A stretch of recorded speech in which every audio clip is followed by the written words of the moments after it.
is it. wax walba waxay u ekaayeen dhismo bir ah oo bad dhexeeda laga taagay, laakiin markii aan ku sii dhowaanay waxaa naloo sheegay wax aan filayn. Kani waa waddan. Markii aan taasi maqlay waan rumaysan kari waayay. Sidee dhismo yar oo bad dhexeeda ka taagan oo ku yeelan kara calan sharci baasaboor xitaa amiir u gaar ah si aan u ogaan xaqiiqadan. Waxaan u bilaabnay safar aan weligay iloobi doonin. Aroor hore ayaan ka soo dhaqaaqnay magaalada London inagoo u soconaa meel ay dad indhooda ku arkeen oo keliya. 2 saac kadib waxaynu gaarnay dalkaasi oo nagala dalbaday warqado iyo fiisa lagu galo meesha u soconnay. wax yar kadib waxaynu fuulnay doon yar oo wajahaysa heerarka badda.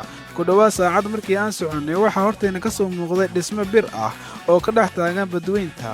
Markii aan ku sii dhowaanay waxaan ogaanay inuusan ahayn dhismo caadi ah, balse uu yahay meel dad ay degan yihiin ay ugu magacaabo waddanka Sealand.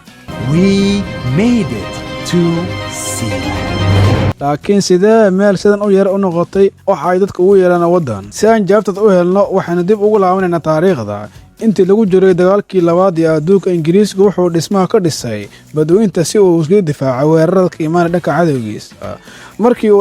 markii dagaalkii uu dhammaaday waa laga guuray. sanado kadibna cidna ma deganayn. wax walba waxay isbedeleen markii nin lagu magacaabo Roy Bates oo indhaha ku dhuftay meeshaan. ujeedkiisuna markii hore ma ahayn inuu dhiso waddan, wuxuu doonayay inuu keliya bilaabo idaacad u gaar ah, maadaama xilligaasi sharciga ahaan Ingiriiska aan laga ogolan idaacad cusub marka laga rabo BBC-da.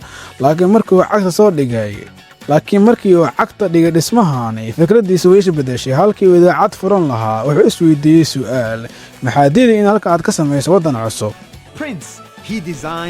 markii Roy Bates uu ku dhawaaqay inuu asaasay waddan cusub, arrintaasi kuma ekayn oo keliya hadal, wuxuu u sameeyey calan u gaar ah, baasaboor, lacag, xitaa shabad lagu dhufto dadka waddanka soo gelaya. halkaas ay ka bilaabatay sheekada Sealand. markii aan gudaha u galnay waxaan la yaabay. waxa aan arkay meel bannaanka ugu muuqata bir dhismo ah, balse gudaha ku leh qolal jiif ah, jiko, qol fadhi ah iyo jimicsi, xitaa goobo cibaado. wax walba waxay u dhisnaayeen sidii waddan oo iskiis u shaqeeya. laakiin waxaa runtii naga yaabiyey ma ahayn qolalka ama nolosha gudaha oo keliya, waxaa meesha ku yaallay xabsi dhab ah. markii aan weydiinay sababta waddan sidan u yar uu u baahan yahay xabsi, waxay noo sheegeen sheeko aan la filayn. sanado ka hor koox isku dayday inay soo weerarto jasiiradda Sealand ayaa weerar ku soo qaaday halkani. mid ka mid a dadkii weerarka ku lugta lahaa ayaa gacanta lagu soo dhigay, waxaana lagu xiray xilligaasi muddo 3 bilood ah halkani. taasina waxay ahayd siday u dhaqangeliyaan sharcigooda. intaasi kuma ekayn. korontada waxay ka helaan dabeesha iyo tamarta qoraxda. biyahana waxay ka soo ururiyaan roobka. ilaalo ayaa halkaas jooga habeen iyo maalin. waxaana jira boqolaal qof oo adduunka ku nool oo si rasmi ah u aqoonsan ama muwaadiniinta. ilaalo ayaa halkaasi jooga habeen iyo maalin. waxaa jira boqolaal qof oo adduunka ku nool oo si rasmi ah u aqoonsan muwaadiniinta Sealand. inkastoo ay aad u yar tahay, waxay isku dayeysaa inaan u shaqo sida waddan oo buuxo oo kale.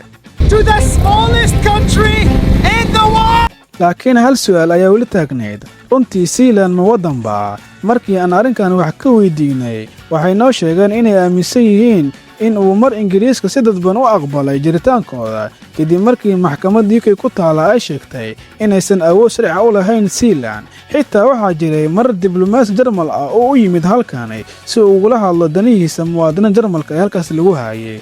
si kastaba ha ahaatee, dowladda Ingiriiska si rasmi uma aqoonsana Sealand waddan madax bannaan, laakiin dadka halkaas ku nool arrintaas waxba kama soo qaadaan. hal fikrad waxay ku adkaysanayaan inay sii wadaan dhismaha waddankooda iyagoo aan sugaynin cid kale. maanta ku dhawaad 60 sano kadib, qoyskii Roy Bates ayaa weli maamula Sealand. riyadoodana weli ma aysan dhammaanin. waxa ay doonayeen inay mustaqbalka yeeshaan muwaadiniin dijitaal ah oo nidaam casri ah oo qof kasta oo dunida jooga uu kaga qayb noqon karo. hor inta aan ka bixin waddankani, waxayna siiyeen darajo, taasoo ah maamuusta ugu sarreysay ay siiyaan qofka iyaga soo booqda. laakiin waxa halkan aan kala soo noqonayna ma ahan oo keliya wax weyn, waa magac uun shahaado ah. waxaan halkaasi ka baranay in mararka qaar hal fikrad oo qof sameeyo oo isku bedeli karto sheeko dunida dhan ay hadal hayso. dad badan waxa ay weli ku murmayaan inay tahay waddan, dadna waxay dhahayaan ma ahan waddan. laakiin hal shay lama inkiri karo: waxay caddaysteen riyo weyn inay mararka qaar noqon karto inay ka bilaabato meel aad u yar.